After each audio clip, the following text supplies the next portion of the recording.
흰머리 좀 뽑아라.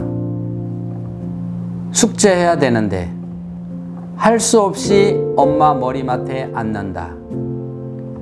이마에 깊이 패인 주름살, 얼굴엔 까만 기미. 엄마에게 효도해라 하는 신호등인가?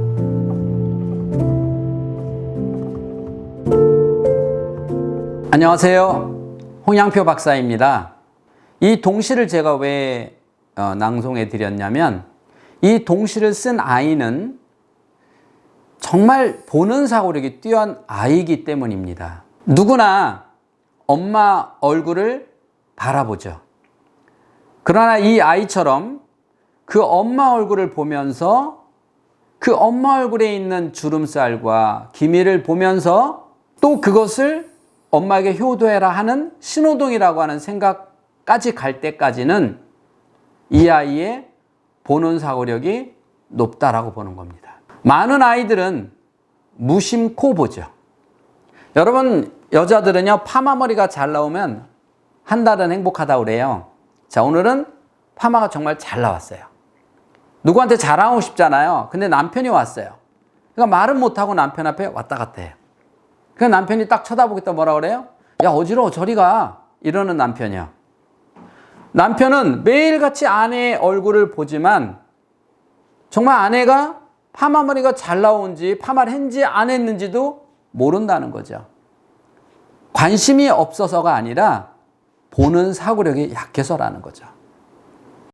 그러나 이 동시를 쓴 아이는 어머니의 얼굴을 보면서 정확하게 볼 수 있는 그런 힘을 가지고 있는 아이라는 거예요. 그러면 그 보는 사고력 훈련을 하기 위해서 어떻게 해야 되느냐라고 하는 거죠. 저도 아이들 훈련시키는 아이들에게 보는 사고력 훈련을 통해서 그 아이들의 뇌 안에 세상을 바라보는 시선을 달리해 주기 위해서 이런 훈련을 합니다. 주제가 나무면 그냥 나무 그려가 아니라 그 중에 나무 하나를 정합니다.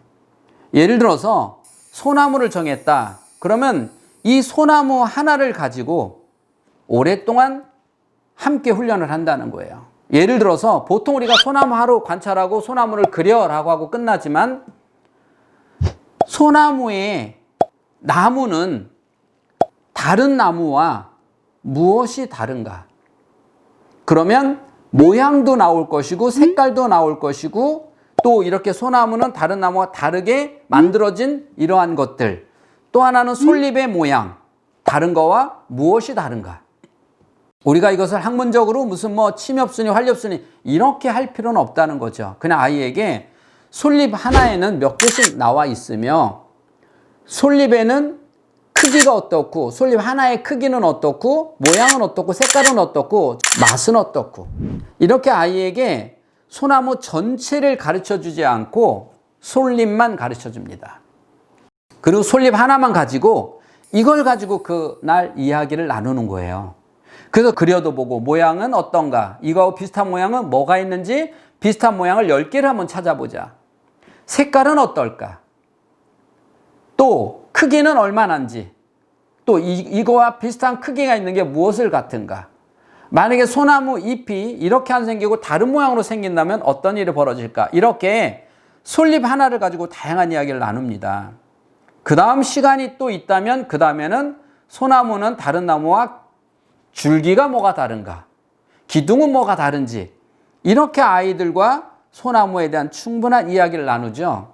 그러고 나면 그 다음에 넘어가요.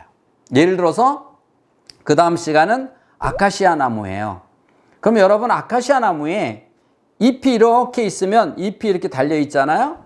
여러분, 혹시 잎이 몇 개가, 잎 하나에, 줄기 하나에 잎이 몇 개 달렸는지 혹시 기억하십니까?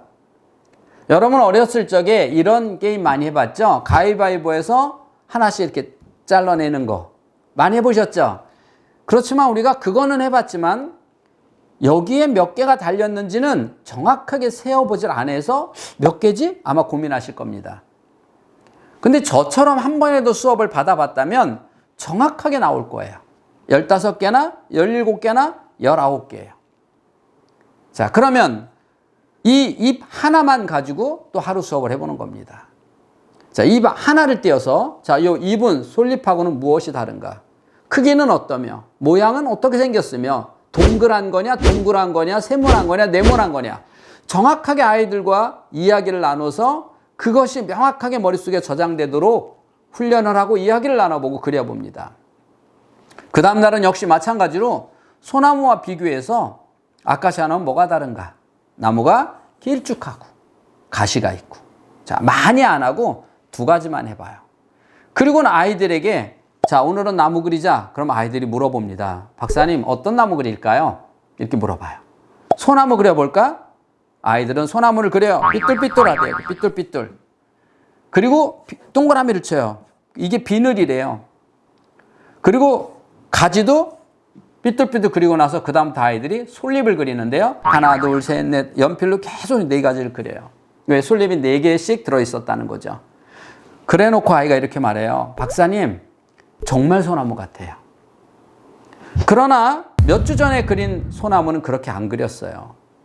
이렇게 아이들이 정확하게 볼 수 있는 훈련을 시켜주지 않으면 뇌는 두리뭉실 보게 된다는 거죠.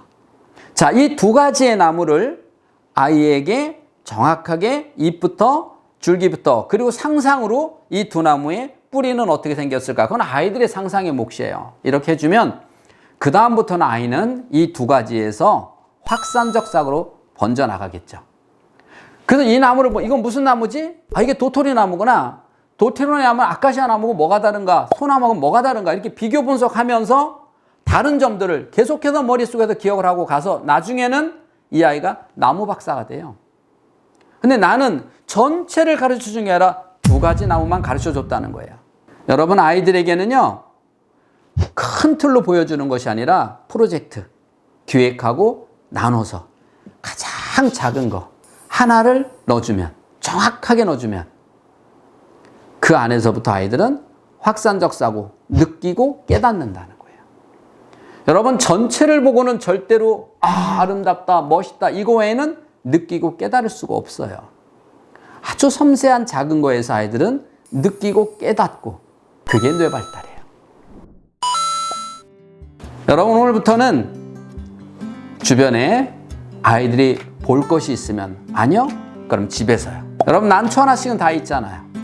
아이들에게 정확하게 난초 잎 하나만, 집에 있는 나뭇잎 1개만 관찰하고 이야기 나눠보고 그려보고 꾸며보고 이런 시간을 가져본다면 아이의 보는 사고력이 확실하게 좋아질 것입니다. 여러분, 오늘은 보는 사고력에 대해 이야기를 나눠봤습니다. 한번 훈련해 보시면서 어려운 것들 혹은 궁금한 거 있으시면 언제든지 댓글 주세요. 명쾌하게 답 드리도록 하겠습니다. 지금까지 인간 수업의 홍양표 박사였습니다. 감사합니다.